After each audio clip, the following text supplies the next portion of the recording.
Welcome to commerce educational channel infinite nomad. ഇന്ന് cover ചെയ്യാൻ പോകുന്നത് ഹ്യൂമൻ റിസോഴ്സ് മാനേജ്മെന്റിലെ പെർഫോമൻസ് അപ്രൈസൽ എന്ന ടോപ്പിക്കാണ്. Performance appraisal is the systematic evaluation of an employee's performance to understand their abilities for further growth and development. It moves beyond just grading to identifying gaps in the training and potential for promotion. So ഇവിടെ എന്താ പറയുന്നത്, ഒരു എംപ്ലോയീൻ്റെ performance നമ്മൾ systematic ആയിട്ട് evaluate ചെയ്യുന്നതിനെയാണ് performance appraisal എന്ന് പറയുന്നത്. Systematic ആയിട്ട് evaluate ചെയ്യുക മാത്രമല്ല, ആ എംപ്ലോയീൻ്റെ സ്ട്രെങ്ത് എന്താണ്, വീക്ക്നെസ് എന്താണ്, അതുപോലെ തന്നെ അവർക്ക് ഫർദർ ആയിട്ടുള്ള ഗ്രോത്ത് ആൻഡ് ഡെവലപ്മെൻറ്റിന് വേണ്ടിയിട്ട് എന്തൊക്കെ എബിലിറ്റീസ് ആണ് വേണ്ടത് എന്ന് മനസ്സിലാക്കുക. അതുപോലെ തന്നെ അവർക്ക് എക്സ്ട്രാ ട്രെയിനിങ് വേണോ, അവരുടെ പ്രൊമോഷൻ റിലേറ്റഡ് ആയിട്ടുള്ള കാര്യങ്ങൾ, അവരിപ്പോൾ ഒരു പ്രൊമോഷൻ ഓക്കെ ആണോ, അതിനുള്ള എബിലിറ്റീസ് അവർക്ക് ഉണ്ടാവോ, ഇങ്ങനെയുള്ള കാര്യങ്ങളൊക്കെ ഇവാലുവേറ്റ് ചെയ്യുന്നതിനെയാണ് പെർഫോമൻസ് അപ്രൈസൽ എന്ന് പറയുന്നത്. ഇതിൽ തന്നെ പറയുന്നുണ്ട്, it moves beyond just grading to identifying gaps in training and potential for promotion. ഇനി പെർഫോമൻസ് അപ്രൈസലിൻ്റെ മെത്തേഡുകൾ നോക്കാം. So first one, traditional methods. ഇതിൽ വരുന്നതാണ് റാങ്കിങ് മെത്തേഡ്. റാങ്കിങ് മെത്തേഡ് എന്ന് പറയുന്നത് comparing employees against each other. അതായത് ഒരു എംപ്ലോയിനെ മറ്റ് എംപ്ലോയീസും ഒക്കെ ആയിട്ട് കമ്പയർ ചെയ്തുകൊണ്ട് അവരുടെ പെർഫോമൻസ് ഇവാലുവേറ്റ് ചെയ്യുക. റിലേറ്റീവ് റാങ്കിങ് എന്ന് നമുക്കിതിനെ പറയാം. സോ റാങ്കിങ് മെത്തേഡ് എന്താണ്, ഒരു എംപ്ലോയീസിനെ മറ്റ് എംപ്ലോയീസുമായിട്ട് ജസ്റ്റ് മറ്റുള്ളവൻ്റെ പെർഫോമൻസുമായിട്ട് കമ്പയർ ചെയ്തുകൊണ്ട് ഇവരുടെ പെർഫോമൻസ് നമ്മൾ ഇവാലുവേറ്റ് ചെയ്യാണ്. പെയർഡ് കമ്പാരിസൺ മെത്തേഡ് എന്ന് പറയുന്നത് every employees compared with every other employees in the group. ഒരു ഗ്രൂപ്പിലെ ഓരോ എംപ്ലോയീസിനെയും കമ്പയർ ചെയ്യുന്നതിനെയാണ് പെയർഡ് കമ്പാരിസൺ എന്ന് പറയുന്നത്. Every employee is compared with every other employees in the group. Next, graphic rating scale. ഇവിടെ എന്താണ്, ഒരു പ്രീഡിഫൈൻഡ് ആയിട്ടുള്ള സ്കെയിൽ യൂസ് ചെയ്തുകൊണ്ടാണ് ഇവിടെ പെർഫോമൻസ് ഇവാലുവേറ്റ് ചെയ്യുന്നത്. 1 to 5 എന്ന് കൊടുക്കും. ഇതിൽ 1 എന്ന് പറയുന്നത് പുവർ ആയിരിക്കും, 5 എന്ന് പറയുന്നത് എക്സലൻ്റ് ആയിരിക്കും.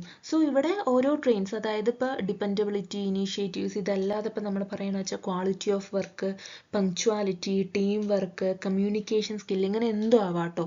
സോ നമ്മൾ ഈ സംഭവങ്ങളൊക്കെ എടുക്കും.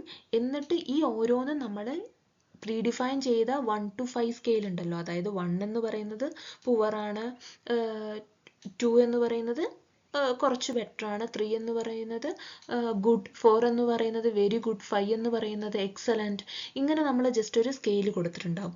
സോ ഈ ഓരോന്നിനും, അതായത് ഡിപ്പെൻഡബിലിറ്റി എന്ന് പറയുന്നതിൽ 1 to 5 എത്ര കൊടുക്കാം ഒരു എംപ്ലോയിക്ക്, ഇപ്പോൾ എംപ്ലോയി എ ആണ് വെച്ചാൽ അവർക്ക് എത്ര കൊടുക്കാം, ഇനീഷ്യേറ്റീവ്സിൽ 1 to 5 എത്ര കൊടുക്കാം, അതുപോലെ തന്നെ ക്വാളിറ്റി ഓഫ് വർക്കിൽ 1 to 5 എത്ര കൊടുക്കാം. സോ ഇങ്ങനെ ഈ ഒരു 1 to 5 സ്കെയിൽ വെച്ച് ഒരു എംപ്ലോയിനെ റേറ്റ് ചെയ്യുന്നതിനെയാണ് ഗ്രാഫിക് റേറ്റിംഗ് സ്കെയിൽ എന്ന് പറയുന്നത്. Next, critical incident method. Supervisor record specific good or bad incidents of the employee behavior. ഇവിടെ എംപ്ലോയിയുടെ ഗുഡ് അല്ലെങ്കിൽ ബാഡ് ഇൻസിഡൻസ് നമ്മുടെ സൂപ്പർവൈസർ റെക്കോർഡ് ചെയ്യും. അതിനനുസരിച്ചിട്ടാണ് പെർഫോമൻസ് ഇവാലുവേറ്റ് ചെയ്യുക. ജസ്റ്റ് ഒരു എക്സാമ്പിൾ പറയണമെന്ന് വെച്ചാൽ, ഇപ്പോൾ പോസിറ്റീവ് ഇൻസിഡൻറ്റ്, ഇപ്പോൾ ഒരു March 5th 2026 ഏതെങ്കിലും ഇപ്പോൾ എ എന്നൊരു എംപ്ലോയി, ഇപ്പോൾ ക്ലയൻറ്റ് ഇപ്പോൾ last minute request for report, client ഒരു റിപ്പോർട്ട് വേഗം തന്നെ വേണമെന്ന് പറയാണ്. ആ സമയം ഈ എംപ്ലോയി എക്സ്ട്രാ അവർ വർക്ക് ചെയ്തുകൊണ്ട് അത് ചെയ്തു കൊടുത്തു എന്ന് പറയുമ്പോൾ അതൊരു പോസിറ്റീവ് ആയിട്ടുള്ള ഇൻസിഡൻ്റ് ആണ് അല്ലേ. സോ ഇങ്ങനെയുള്ള പോസിറ്റീവ് ഇൻസിഡൻസ് റെക്കോർഡ് ചെയ്യും. അതേപോലെ നെഗറ്റീവ് ആയിട്ടുള്ള ഇൻസിഡൻസും ഉണ്ടാവുമല്ലോ. അതായത് ഈ ഒരു എംപ്ലോയി എ എന്നത് ഇന്നൊരു ഡേറ്റിൽ ഇപ്പോൾ ടീമുമായിട്ട് കോപ്പറേറ്റ് ചെയ്തില്ല, അങ്ങനെയുള്ള കുറച്ച് ഇൻസിഡൻസും റെക്കോർഡ് ചെയ്യും. അതിനനുസരിച്ചിട്ടായിരിക്കും ഈ എംപ്ലോയീൻ്റെ പെർഫോമൻസ് ഇവാലുവേറ്റ് ചെയ്യുന്നത്. Next one, confidential reports. Common in government ഓർഗനൈസേഷനിലൊക്കെ കോമൺ ആയിട്ട് യൂസ് ചെയ്തു വരുന്ന ഒരു ഇവാലുവേഷൻ മെത്തേഡാണ് ഇത്. സോ ബട്ട് ഇവിടെ റിപ്പോർട്ട് എന്ന് പറയുന്നത് എംപ്ലോയീസുമായിട്ട് ഷെയർ ചെയ്യില്ല എന്നാണ് പറയുന്നത്. ഇനി മോഡേൺ മെത്തേഡ്സ് നോക്കാം. മോഡേൺ മെത്തേഡ്സിൽ മെയിനായിട്ട് ഫോക്കസ് ചെയ്യുന്നത് റിസൾട്ട് അല്ലെങ്കിൽ ബിഹേവിയർ ഓഫ് എംപ്ലോയീസ് ആണ്. ഇതിൽ first one MBO, management by objectives, proposed by Peter Drucker. MBO ഇവിടെ എന്താ പറയുന്നത്? Goals are set jointly by manager and the subordinate. ഇവിടെ മാനേജറും സബോർഡിനേറ്റും കൂടെ ചേർന്നായിരിക്കും ഓർഗനൈസേഷൻ്റെ ഇപ്പോൾ ഒരു സർട്ടൈൻ ഗോള്, ഒരു സർട്ടൈൻ പീരീഡിലേക്കുള്ള ഗോള് സെറ്റ് ചെയ്യുന്നത്. സോ ഇവിടെ എങ്ങനെയാണ് പെർഫോമൻസ് ഇവാലുവേറ്റ് ചെയ്യുന്നത്? ആ ഒബ്ജക്റ്റീവ്സ് എങ്ങനെയാണ് അച്ചീവ് ചെയ്യുന്നത് ഈ സബോർഡിനേറ്റ് എന്നത് നോക്കിക്കണ്ടാണ് സബോർഡിനേറ്റിൻ്റെ പെർഫോമൻസ് ഇവാലുവേറ്റ് ചെയ്യുന്നത്. ഇനി next one BARS, behaviourally anchored rating scale, combines the graphic rating scale and critical incident method to provide specific behavioral example for each rating. നമ്മൾ already graphical rating സ്കെയിലും അതുപോലെ തന്നെ critical incident മെത്തേഡും discuss ചെയ്തതാണ് അല്ലേ, traditional method. ഇത് രണ്ടിൻ്റെ ഒരു combination ആണ് behaviourally anchored rating scale എന്ന് പറയുന്നത്. അസസ്മെൻറ്റ് സെൻറ്റേഴ്സിലൂടെ എങ്ങനെയാണ് എംപ്ലോയീസിനെ ഇവാലുവേറ്റ് ചെയ്യുന്നത് നോക്കാം. സോ അവർക്ക് എംപ്ലോയീസിന് സോഷ്യൽ എക്സസൈസ് കൊടുക്കുക, ബിസിനസ് ഗെയിംസ്, അതുപോലെ തന്നെ സൈക്കോളജിക്കൽ ടെസ്റ്റ് ചെയ്യിപ്പിക്കുക, ഇങ്ങനെയൊക്കെ ചെയ്യിപ്പിച്ചുകൊണ്ടാണ് എംപ്ലോയീസിൻ്റെ പെർഫോമൻസ് ഇവാലുവേറ്റ് ചെയ്യുന്നത്. ഇവിടെ തന്നെ പറയുന്നുണ്ട്, employees are evaluated through social exercise, business games and psychological test in a controlled environment. Next one 360-degree appraisal. വളരെ ഇമ്പോർട്ടൻ്റ് ആയിട്ടുള്ളൊരു ടോപ്പിക്കാണിത്. This is a multi source feedback system. നമ്മൾ ബാക്കിയുള്ളതിലൊക്കെ എങ്ങനെയാണ് പഠിച്ചത്?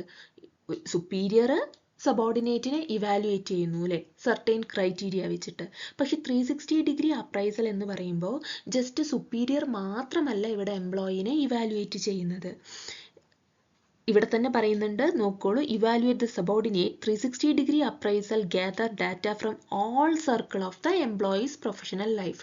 അതായത് ഈ എംപ്ലോയീസിൻ്റെ സുപ്പീരിയർ, അവരുടെ കൊളീഗ്സ്, അതുപോലെ തന്നെ എംപ്ലോയീസിൻ്റെ ഇപ്പം നമ്മൾ ഇവാലുവേറ്റ് ചെയ്യുന്ന എംപ്ലോയിയുടെ സബോർഡിനേറ്റ്, അതുപോലെ തന്നെ കസ്റ്റമേഴ്സ്, ഇവരെല്ലാവരും തന്നെ ഈ എംപ്ലോയീനെ ഇവാലുവേറ്റ് ചെയ്യുന്നുണ്ട്. 720-degree അപ്രൈസൽ ഇതെന്താണെന്ന് പറഞ്ഞു വെച്ചാൽ ഒരു ഡബിൾ ചെക്ക് സിസ്റ്റം എന്ന് പറയാം. 360-degree മെത്തേഡ് ഉണ്ടല്ലോ, സെയിം തന്നെയാണ് പെർഫോം ചെയ്യുന്നത്. പക്ഷേ 360-degree മെത്തേഡ് നമ്മൾ 2 തവണ പെർഫോം ചെയ്യും. സോ ഫസ്റ്റ് 360-degree നമ്മൾ ഓൾറെഡി ചെയ്യുന്ന പോലെ തന്നെ എംപ്ലോയീനെ ഇവാലുവേറ്റ് ചെയ്യാൻ വേണ്ടിയിട്ട് എംപ്ലോയീൻ്റെ ബോസിൽ നിന്നും, പിയേഴ്സിൽ നിന്നും, കസ്റ്റമേഴ്സിൽ നിന്നുമൊക്കെ ഫീഡ്ബാക്ക് എടുക്കും. സെക്കൻഡ് എന്ത് ചെയ്യും എന്ന് പറഞ്ഞു വെച്ചാൽ, എവിടെയാണ് എംപ്ലോയീസിന് വീക്ക്നെസ് ഉള്ളത്, ആ വീക്ക്നെസ് മാറ്റാൻ ട്രെയിനിങ് എന്താണ് കൊടുക്കേണ്ടത്, കോച്ചിങ് എന്താണ് കൊടുക്കേണ്ടത് എന്ന് മനസ്സിലാക്കിയിട്ട്, അതായത് ഈ ഫീഡ്ബാക്ക് ബേസിസിൽ എംപ്ലോയീസിന് ഏത് ട്രെയിനിങ് ആണ് കൊടുക്കേണ്ടതെന്ന് മനസ്സിലാക്കിയിട്ട് അവർക്ക് ട്രെയിനിങ് കൊടുക്കും.